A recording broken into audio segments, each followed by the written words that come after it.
I see a Bitter Tide on one side, and I see a Luminous on the other. So I'm going to assume it's Temple Mage Mirror. Kago has... There are some decisive differences between both players' decks. Both have different tech, so this should be an interesting matchup for sure. Yeah, Kago's running double Bittertide Hydra, which usually means he's going after Druids, because Hydras and Druid is pretty filthy. Where against Priest, it's not as good just because they have answers to big targets, where Druid doesn't have anything unless you're running Big Game Hunter. And TheJordude, he is playing Mage, but his is more of a... It's a bit different. There's no Pyroblast at the end or Lich King that some people run in. It's sort of just a standard Secret Mage, 2 Cabal lackeys. Do you think the Pyroblast might hinder Kago later on in the game, or do you think that the counter spells will get run out prior to the late game? I think Pyroblast in a Temple Mage Mirror isn't good at all. Because in this matchup, you shouldn't be taking to turn 10. You should... the game's usually decided around 6 or 7.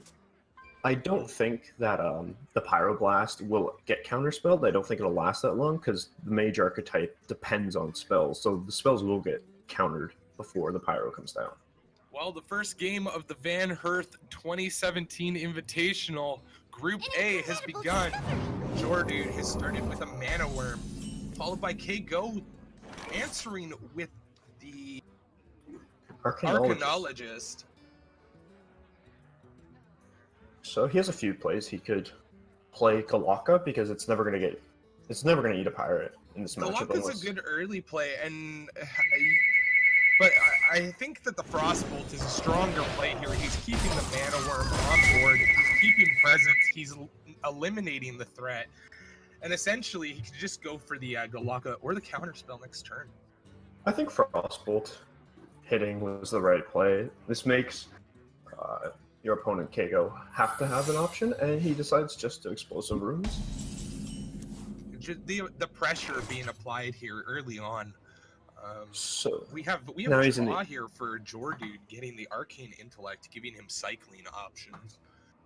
But the issue is we don't know what the spell is. Exactly, we don't know what that secret is here. So he could toss coin and see what happens. I don't know. Especially because he doesn't. Even if he counterspells out, he doesn't want to waste the counterspell on the off chance that might be a counterspell.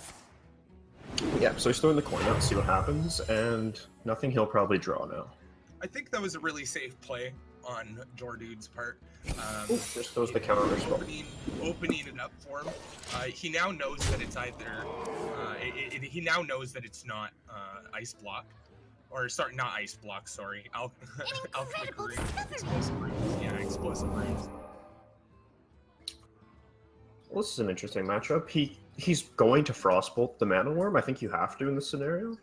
You know it's going to be Counterspell, but there's a slight chance that it's Ice Block, and you got to get rid of the spell. And that Mana Worm, they just spiral out of control so quickly if they're left untouched. He's just going in thinking it's Counterspell, which is a very good assumption to make in this matchup, but... It is, but my question is, why wouldn't he trade? Like, that's a little curious. I don't know why he didn't trade the Arcanologist. He just played it. Oh yeah, sorry. I thought it turned and gone by. Yeah, I thought it turned and gone by. That's my bad.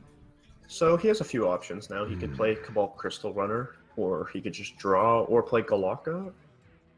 Yeah, but he might be thinking that it is the Explosive Rune, so he doesn't really want to waste his Crystal Runner right now on the chance that it is. Well, he knows it's not a spell secret, which means he could just draw more, or he could, I was gonna say, I think his best bet is going for the Arcane Intellect, hoping for the extra secret so he can get a better play with the Crystal Runner, and potentially the Galaka Crawler if he sets it up right. He might be trying to play around the runes here. The issue is there's just so many different secrets. There's so many different secrets you need to play. Counter spell, that's a really strong play right there. The issue is that the two main secrets are Counterspell and Explosive Wounds, but there's also the slight chance of Spellbender, which APX Void has been running, or Ice Block, which most decks tend to run one. So it's just a very difficult situation. You have to be able to read your opponent's hand properly and what secrets he's played. Kago really thinking about his options here. And he's just going to drop the Bitter Tide, because he knows it's not Explosive Runes.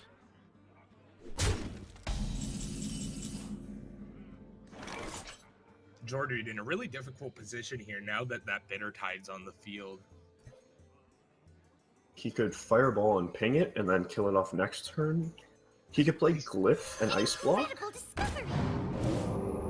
Okay, let's see what he does here. I might have tried to Glyph for a Polymorph. I would have Glyphed, played Ice Block, and then thrown the Cabal Crystal Runner out there. Yeah, or use the Paul. Like you can get so many spells that are under 2 mana that you can just use for free, like Frostbolt, Breathless Indragosa, just to nullify that Bitter Tide. But in playing the Cabal Crystal Runner on turn 7, where there's likely a Firelands Portal coming down, Kago doesn't have it, but I feel like the other line might have presented him with more options, because if he Firelands Portals that, there's a lot of tempo lost. The fact that he has that Corridor Creeper in hand, though, gives him a really strong answer in case Kago here gets some dominance over him. It really allows him to reel back, especially now that it's going down in cost there. Okay, so we're going to see a Glyph play here. Or he might just drop Core. No, he would play Glyph.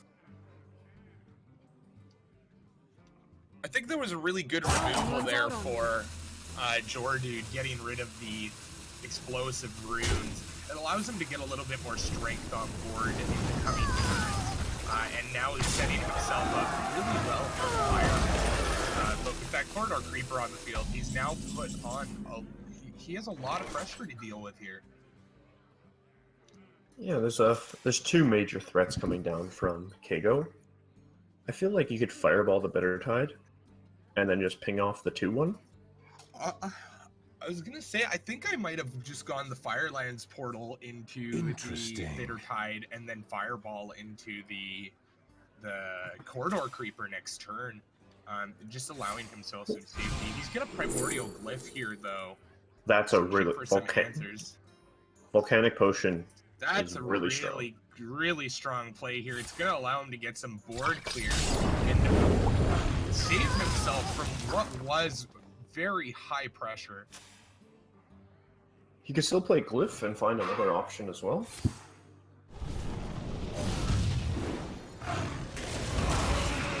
He has lethal. He didn't play the Glyph.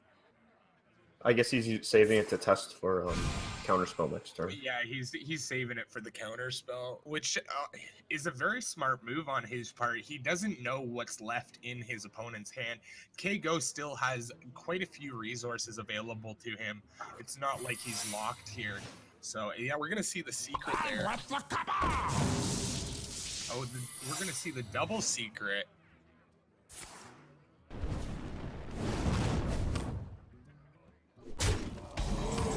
So I'm assuming he's just gonna proc him here. A smart save with the Glyph. The Glyph there. We're gonna see a potential lethal here. Yep, that's good. And that is round 1 of Group A. So now Jordude has Priest here. We got 2 mirror matches in a row here. Okay, so I think one of the things that kind of can be aggravating about mirror matches, and can also be good, is not only are they a match of skill of who knows their deck better, but it also comes down to who draws what first, and that's really what we face in a lot of Priest mirror matches. But it looks like Jordude is playing a combo Priest. Yeah, it's a combo Priest here we have. So we should see some really fun results coming out of this match. K-Go. Looks to have Raza style Razakis Priest. It's looking like a standard Raza opening hand. Issue with Jordu is you want to use Shadow Visions to find Divine Spirits, Inner Fires, stuff like that, and getting them in your opening hand without any 1, 2, 3 drops is not the best in this situation. Jordude kind of locked on his turn 2 here. Not very many options. He's going to have to just end his turn and hope for a turn 3. At the same time, though, we have the Twilight Drake building, which, combined with that Divine Spirit, you know, he has options going into that turn 4. Yeah, the 4 attack minion is always a nuisance for priests to deal with. They have to silence and take out the Drake, or they have to trade into it. But the problem right now is he only has one other dragon in hand, so if he plays the Drake, the operative doesn't get anything. It's just a 5/6. There's no trigger for the battle cry. So I'm not sure if he would play the Twilight Drake next turn, or if he's just going to hold. I see him just passing once again. Yeah. Yeah, avoiding the potential loss of his Radiant Elemental. It's a very good card for going off on a turn, buffing your minions up, and at the same time you don't want to buff it up to a 5/5 because your deck is meant to. Oh, this is unique. Oh, he picked Inner Fire. Mass Dispel is also an option if you believe it to be the other one, but so he could drop it here, and that's a 4/7, which isn't that good on the spectrum of Twilight Drakes, especially with 4 damage on the other side of the board. He could play Radiant and Power Word Shield. The issue is he doesn't know if his opponent has Shadow Word Pain in hand. So he's just going to go with Draco, which seems like a pretty strong play. And as we see there, K-Go just picks up Shadow Word Pain, which means that the Radiant Elemental would have just died. So he needs to start buffing up a minion or drawing more. It's very unfortunate not to get any Northshire Clerics. K-Go with lots of options in his hand, though. Yeah, he's in a really good spot. No damage taken. The board is a tiny bit of an issue for him to deal with. Next turn, if he doesn't deal with the Twilight, which I don't really see him doing, he has Silence, so he could play it on the 4/7, trade in with the Novice. What is a loon's will? I could see him doing that. That seems like the best play.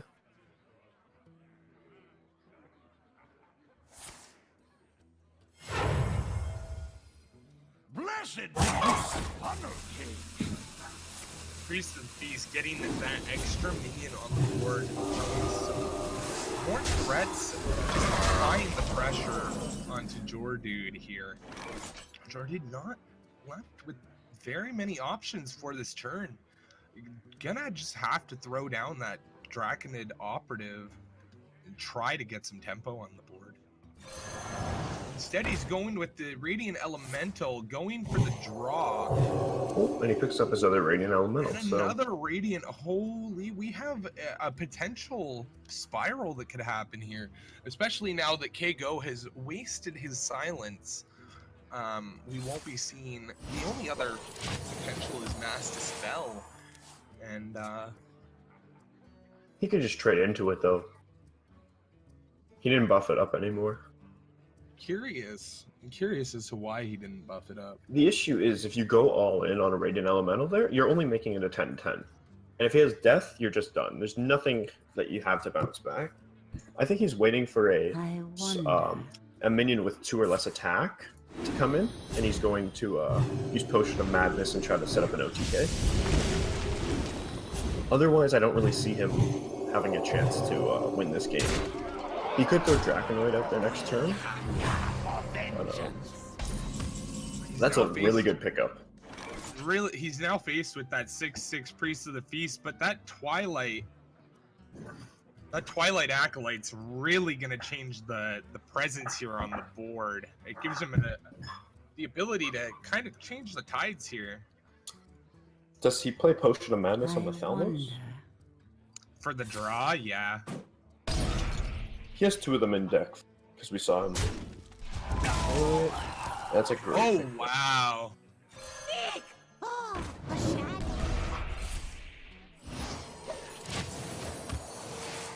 K-Go now gonna have to spend more resources to kill that Twilight Acolyte. He could play Wild Pyro and play Mind Blast, and then trade in the Glimmer Root to save his priest. But there isn't. His hand isn't the greatest right now. He picked up Gnomish Inventor, so has that to draw cards. But besides that, it's not looking. That Potion of Madness is gone. That would have been a great play for this Gnomish Inventor. Yeah. Well, he still has another one in deck, and if he could draw a card that can do some, either get some more card draw or a Northshire Cleric to help. He could heal the Glimmer Root, or he could heal his opponent's minions just to get the card draw. But he has the Priest of the Feast he can steal, which is the best target. Because it's a 2/6. And he's not going to trade, he's not going to clear, he's just hitting face. That is a great pickup. In a really good position here. He still has a lot of threats on the board, but... Ooh, that's a really good... Well, we all know what's in that. We Mass all know Dispel. which card it is. I'm not sure really what he's thinking about. I think you just snap, click, Anduin every time there. I like... What is it? What else What's- do you do, really? What's right? unique about this is he doesn't have Auction Eye Soul Priest in deck then, which... But if he mass dispels, then he's... No, that's only... It's not his creatures, never mind. Akanai Soul Priest actually might be the best option here with the Circle of What Healing is a combined. loon's He'd be will? able to eliminate the board and open it to potentially rebuilding his foundation. The only 2 minions that are 5 attack that the priest has is Raza and Velen. So yeah, he's gonna take that. He's just gonna heal up. Making himself more threatening on the board now with a 5/6 and a 6/4. K-Go really having to respond here, but it looks like K-Go has some options with the Raza draw. Do you ever hold off on the draw? Because you have Shadow Word Death in hand now from last turn, so... I mean, this late into the game, especially with 30 health still, I don't really think you hold on to that. I think you just drop Raza and go. The thing is, he could play Wild Pyro, Shadow Word Death, the Draconoid Operative, and then trade the Glimmer Root into the 6/4, leaving him with Pyro and Gnomish Inventor. Because this matchup isn't really about killing the combo priest, it's about making sure the combo priest doesn't have anything like on his board that he can buff up and kill with. If anything, I could... I'm not sure what he's gonna do. I'd probably play the Pyro and the Death. I think he is going to go with the Pyro and the Death. Or... Okay. He is he's gonna play the Raja. I mean, that's a smart play, just eliminating these secondary threat.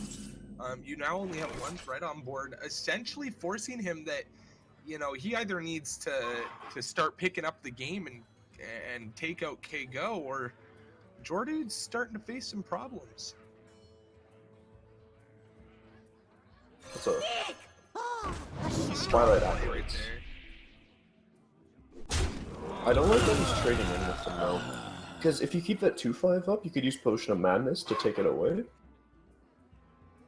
Because when you think of it, the 2 attack minion isn't doing that much damage every turn. It But just it's still negates doing your- damage, and if Anduin comes out, that's extra damage, right? Like that's what we have to think about here, is that as soon as Anduin comes down, that hero power is already 0. Anduin comes down, and it's basically game. Yeah, but the 2/5 can be taken with Potion of Madness, because if Anduin does come down, there's no way you're getting any minions on the board. Ever again. Because he just machine guns his way through. So the only way you win is with Potion of Madness, because that minion can attack that turn, and then you buff it up. So a 2/5 doesn't seem that bad. But as we see here, K-Go doesn't have Shadow Reaper Anduin. and his plays don't look very good. He has double death in hand, one from Shadow Visions. So I mean, think double it's- death is really strong here, but do you really want to waste that this early on? Knowing that you still have quite a bit of deck to go. It looks like he is going to use it though. He's just going to clear the board, Oh. keeping himself. Wait, we have a double. That's Divine game. Spirit. See, the thing is, by doing the double death, he showed that he didn't have Anduin, and that would tell Jordu that he could just go all in face now, make that a 20-20. Oh, okay. I'm not sure why he didn't buff it there, because if you make a 20-20, the only way he loses is that either Master Spell pops up or Anduin pops up. I don't know. I'm pretty sure he should have gone in on that I wonder. on that play there. I think he's fearing the Anduin play. But your opponent just played double Shadow Word Death, which means he 100% would have dropped them on 8 if he had them. So the only chance he gets them is a top deck, because there's no 1 mana draw a card. Well, we also have to think. I mean, probably one of the most inspirational words of Hearthstone that I've heard came from Dr. J, and he made a really good point back in DreamHack Denver when he stated, "You're not only playing with the cards in your hand, but you're playing with the cards in your deck." So, I mean, he's looking at it as if he goes all in and he brings the priest down to 5 health or, 7 health, and he drops Anduin next turn. I think that Jordude here is just trying to get him within a close enough range that he can just OTK him based off what he has on the field.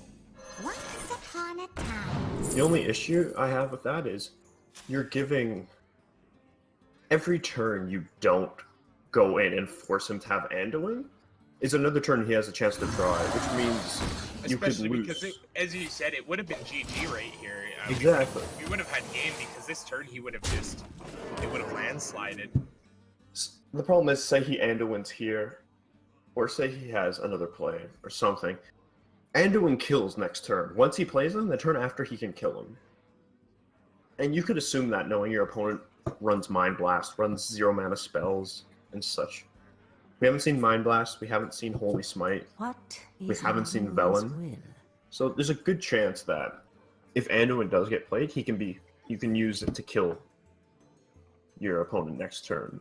So I feel like is faced with a few options here, speaking of, and it's if he wants to clear this board, it's looking like he's gonna want to throw down an Auchenai with the Pyromancer and then Circle of Healing. I don't see that as his only option. Maybe throw a Spirit Lash in there and get some health up, but he can't. Have to clear that board. The issue is he can't play Spirit Lash without taking damage now. He's gonna do it, but he's gonna take 4 damage from it, which seems like it's the reasonable play. It clears the board completely, but he's looking at it as okay, we're late game. My opponent, he's got resources in his hand. There's a lot of cards I haven't seen yet, and I need to deal with this now. he just drops Draconoid, I guess.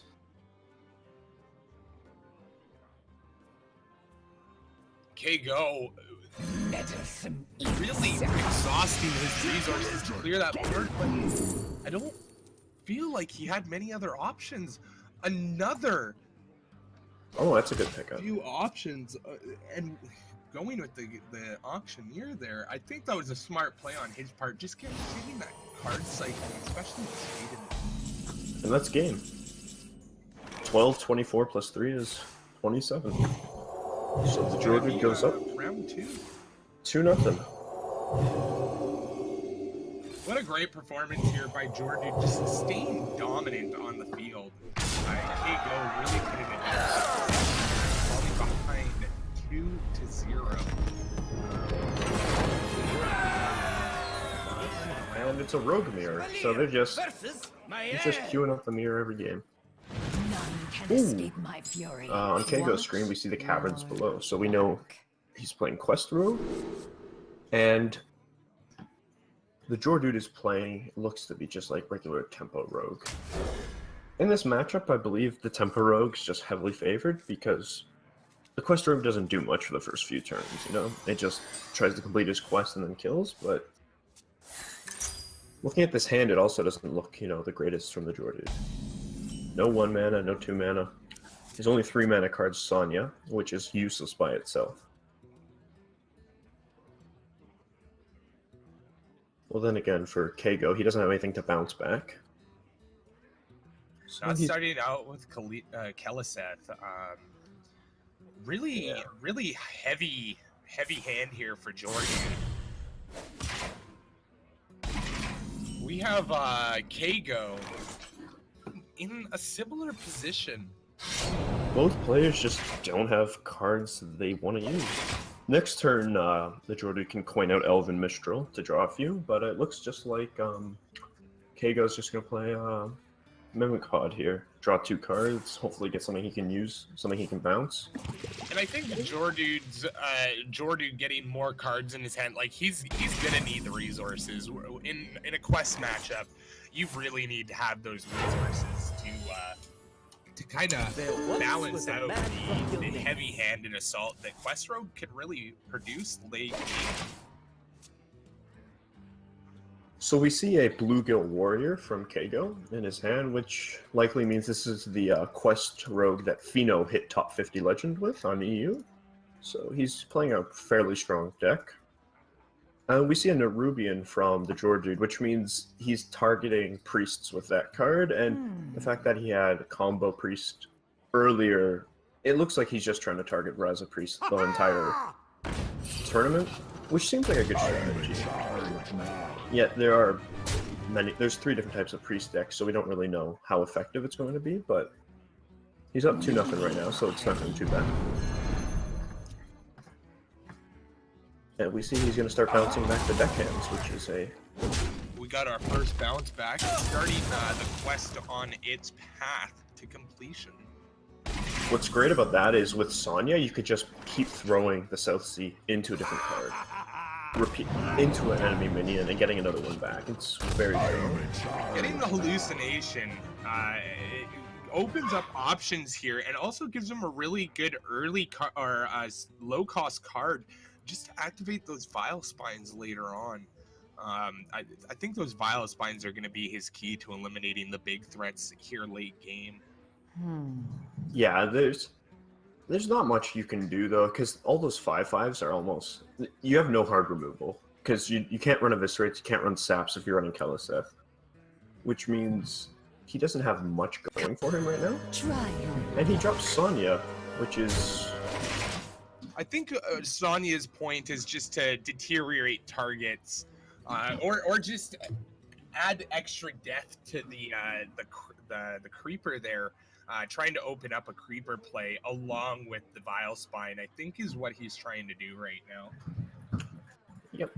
So it looks like he's going to drop the deckhand twice, try to get some tempo going with that, and it's going to look like he's going to complete the quest very soon by turn 6 or turn 7. So it's very strong. That deckhand, getting the elimination that Jordude's looking for here. It's looking like Jordude's gonna get exactly what he wants for a turn 5. Yes, but the issue is he doesn't have an answer for Sonya, and he's gonna play. He only needs 2 more. Oh, he's gonna play Vile Spine on it, which is he had 2 options for Sonya in there. He could have either played the SI agent, which personally I think I would have done the SI over the Vile Spine to save the Vile Spines for the 5/5s that are going to come later, especially with how far Kago is into the quest. But turn 6, we're going to see a Nerubian Unraveler most likely, which is going to give Jordude a little bit of breathing room from the spells that are coming out of Kago here. Yeah, because he's going to be able to complete the quest this turn, but he won't be able to, or he can just play prep now and get it out. So the spell, he doesn't have any spells left now, really. It's just a bunch of 5/5s, and the Wax Elemental comes down, and that's just brutal. Kago getting the presence that he's looking for in a very good position.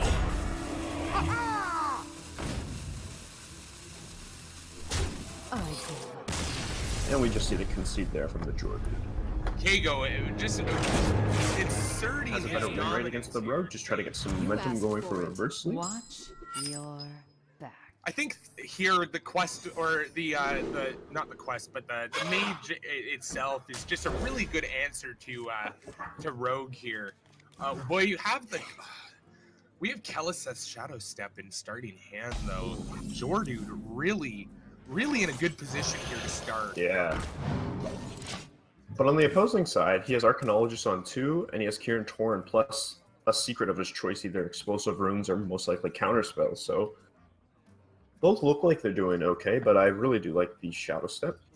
Picking up the Serenite Chain Gang is pretty rough, because 2 2-3s compared to 2 4-5s is a much bigger difference, especially in this matchup.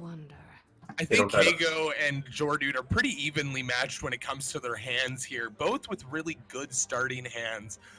I think it's really just going to come down to how they play these first few turns. I don't think he... Yeah. Oh, that's a blow. Drawing the patches, that's a really big hindrance here on Jordude. He's not going to get that assault that Patches is famous for off of this Keliseth Shadow Step. Which is really going to put him behind, especially because that Patches would have been exactly what he needed for the Kirtor mage that's going to be coming out.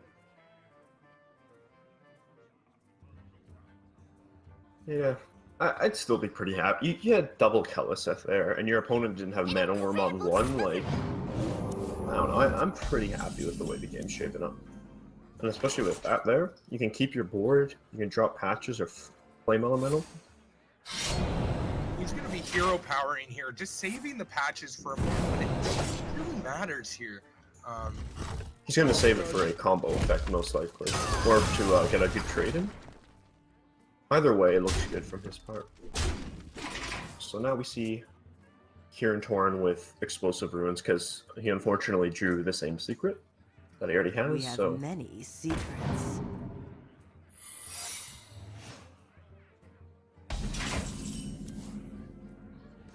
And that's just a perfect spell to test the counter spell. 0 mana.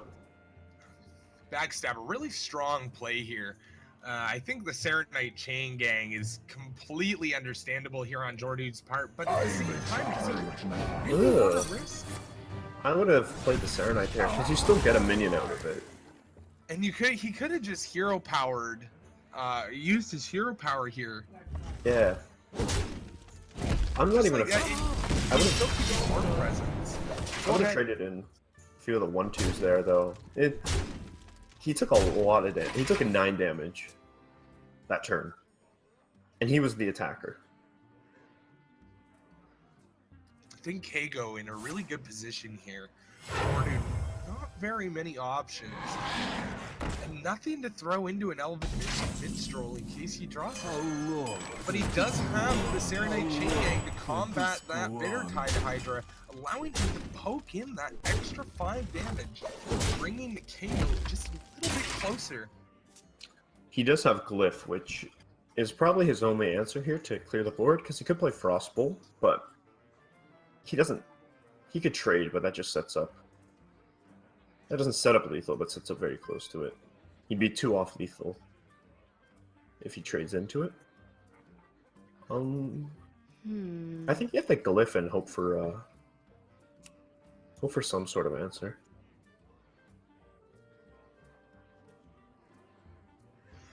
No, if he slams that Bittertide, oh yeah, he'll be 1 off. He'll be 1 off if he slams that Bittertide. What to do? What to do? No, he could lethal it this next turn. Yeah, depending on the top. Yeah, he's gonna go for the Glyph play. And that is not what you want to see. Time runs out on me. That's no AoE, that's 2 secrets and a well, if that just... And I think that's going to create problems for Kago here. He really needed that AoE clear. But he is going to put himself out of lethal range now. And Hydra's on the field. It looks like he just won the game. There's no way for TheJordude to clear either of the Hydras. And getting rid of that one Serenite chain gang took away Jordude's opportunity for So lethal. many options. I thought the game was completely gone, to be honest. The whiff on the draw there really hurts. That Bone Mare, just a turn too early. I guess he tries to trade into one, but Secret plus Medivh's Valet, and then the 16 from the So Bitter Tides is many just lethal. options. I don't think there's any play here that he has. So we see those Bitter Tides coming in very strong again. Brotherhood shall prevail. And yeah, he's just gonna... He's going face with those. Trying to put himself outside of lethal range. So if K I'm goes curious spots as to why he went face with this. I would have traded both of them into the 8-6 Hydra to set up for Edwin. Excuse me, you are on fire. Have the trading, but it doesn't matter. The series is tied 2-2. Yes, the series will be tied 2-2 as Kago wins with his mage. So I really think that Jordan has a chance to go through with this. Watch your back. Yeah, he has double corridor creeper in hand, which is beautiful. Gonna be keeping the Edwin. That's actually a curious hold there. I like it. You could coin him out on turn 2 just to have a 4/4 that Priest cannot deal with. Yeah, I would pick the Jordude in this matchup just because he has so many techs against the Priest. He has double Scalebane, which doesn't get hit by Dragonfire Potion, obviously, and he also has the Someone Nerubian, injured? which just seems like it's extremely powerful. Throwing down the Northshire cleric turn 1, making Jordude's turn 1 just a little bit harder. Not going to be able to get that Slosh Burglar down turn 1. Stalling him from seeing the options that are available. We're going to be seeing a 4/4 Edwin come out. Brotherhood shall Turn 2. prevail. But he has silence in hand, so that's pretty interesting. I'm not sure if he saves the silence for a Bone Mare play, or I feel like he just take out the Edwin now. Silence, hit it, and then heal your own guy. But do you really want to commit your silence this early in the game? I don't really see a problem with it. Because your only other silent targets are Bone Mare targets, so... But he still has the Mass Dispel available. Which he for those just picked Bone up. Mare targets. So he's probably just going to play Swashbuckler, and then trade into the with this hero power and then... Jordude getting the Cabal strong start and giving him the option of a silence. It's going to be a really strong play for late game. Giving him more options on the turn 5 curve. I think it's going to be really powerful. You have Accolade of Pain, which is a great silence target, and you have Priest of the Feast. So you can minimize their healing or you can minimize their card draw. Either way, it's a very strong play. Priest of the Feast, adding some threat to the board here. And then we see just throwing SI out for tempo and... Just get that body on the field. Trying to make those corridor creepers just a tad bit cheaper so that way he has bigger plays going into turn 5 and 6. Setting up that Bone Mare. He also has Cobalt Scalebane here, which gives him good maneuverability here between the turn 6 Dragonfire potion, which is going to be his biggest threat here. Let the pain speak to me. And then we see the Accolade drop now, so he has a few options now. He's just going to silence the Accolade. I see gold. Minimizing the card draw is great. As well as if you trade in, that puts your quarters down to 1. I don't think he's going to do it this turn, but in the upcoming turns he can.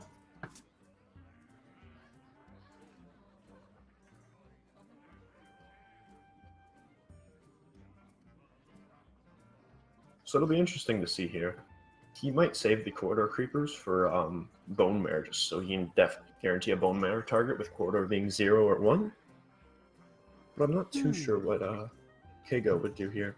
His cards are good by themselves, but they're not really working well together right now. Embrace the void.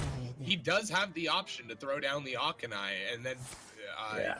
heal the Song Stealer here, eliminating him with the Priest of the Beast, which he's going to do, bringing it Jordude just down to patches on the field. Little does he know he could play double corridor now, which is just insane value. He can play double corridor plus a Vile Spine on the 3/5.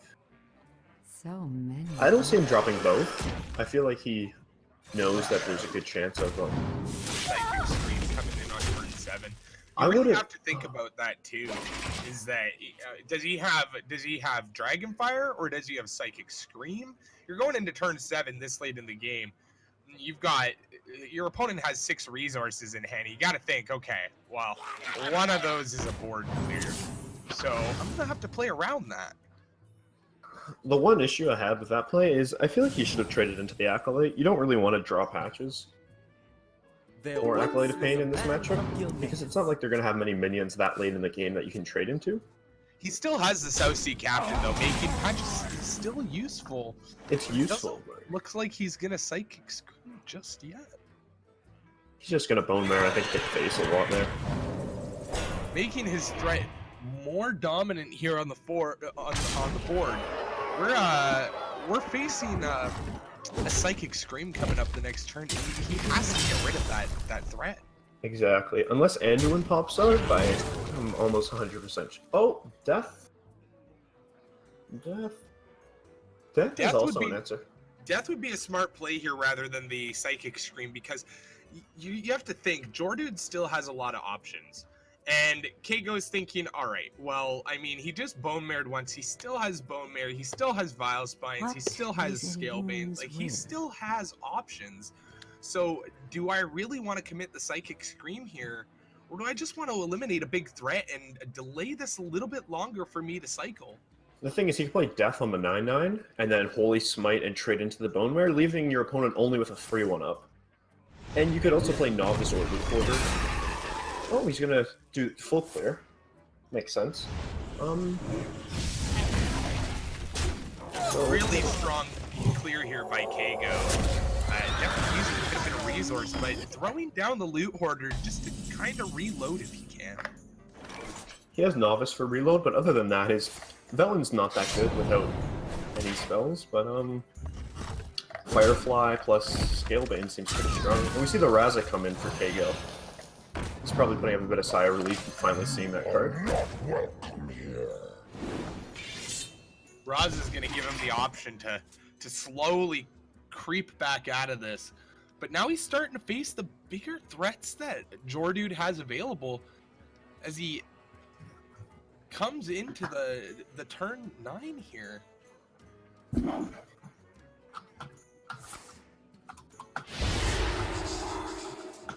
Surrender your will. Fast Dispel being a really good play here. Just not really getting rid of that Psychic Scream just yet, but allowing him just a little bit more movement room as that Scalebane's gonna have to trade into the Raza. Jordude looking for more answers. And he just developed a big threat. Free from Amber, can give him a Free great from minion. Amber, gonna give him a lot of options here.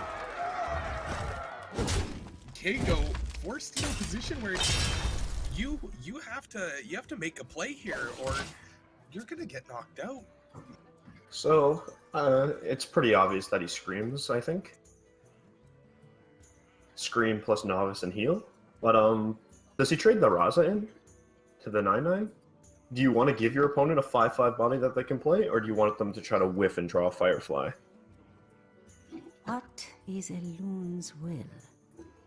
I hope you like my invention. So he's playing Novice first, I guess with the hopes of trying to make his opponent have a withdraw, chewing up 2 mana to draw a card. And the important thing is we see Spirit Lash picked up. Spirit Lash plus Velen is a massive clear. Or not a clear, sorry, just a massive heal. It's like a modern day Reno Jackson. Keigo trying to back out of this corner that Jordude has put him in. the corridor creeper here going to be a really strong tempo play. What is he going to go for? He's going to start with the free from Amber first. Oh. And we have... You just take your charge. Yeah, Like, I think your charge is just the way to go here. You're a tempo rogue. It's all about getting those minions on the board. And I think your charge is just a golden play to do that here. I would just dagger and end turn. Like, there's no point throwing the corridor in case there's an Anduin top deck, and you're threatening lethal already. So now he needs to find something with Shadow Visions, but I'm not sure what there is. He starts giving Jordan a lot of options here, but bringing out the Bone Mare really, like, the body's great, but you're giving up the +4/+4. I think it's just an extra threat right now. Without the Anduin top deck, I think we're good. From Jordude's side, I think you have to play... I'm not sure what... I guess Lyra plus Spirit Lash hoping to find Death? Because he's already played Shadow Word Death, so he can't find it again, and there's no other card that helps him out. I think it's he finds Death, or it's just done. He looks like he's dropping Velen, which means Velen plus Spirit Lash. I mean, he can heal out of lethal right now, but he's giving up Valen to do. Lost. Yeah, that's a interesting play. That's a heavy play there. I guess he has to do whatever he can to survive at this point. And the thing is, Velen doesn't even need to be traded. He just drops that plus Vile Spine, and he's gonna play Elven Mistral now. Giving himself some more options, just in case. He knows his opponent doesn't have clear. So he's just flooding the board. I'm not sure how much more this game has, unless... He's put... Jordude has put KO in a really difficult position, and the Cobalt Scalebane... I think that's gonna be game. I'm pretty sure that's game, because Lyra can't get any effective AoE out. That's mana efficient. KO just has no answers here. They're, like, you can't even Shadow Visions What into is anything. Elun's will? You're still in lethal. That's game. We're gonna be done game 1 here of Group A. Another Potion of Madness, but he's just searching. There's nothing he can grab now. He's just searching for the answers, but I'm pretty sure it's just over. So we see the counter Raza Priest lineup work out really well. The double Mind Blast. There's just no answers. Yeah, I think he's just playing it out for fun, but looks like Jordude's gonna go up. First game here, Jordude moving on through the winner's bracket. Kago taking his first loss of the tournament.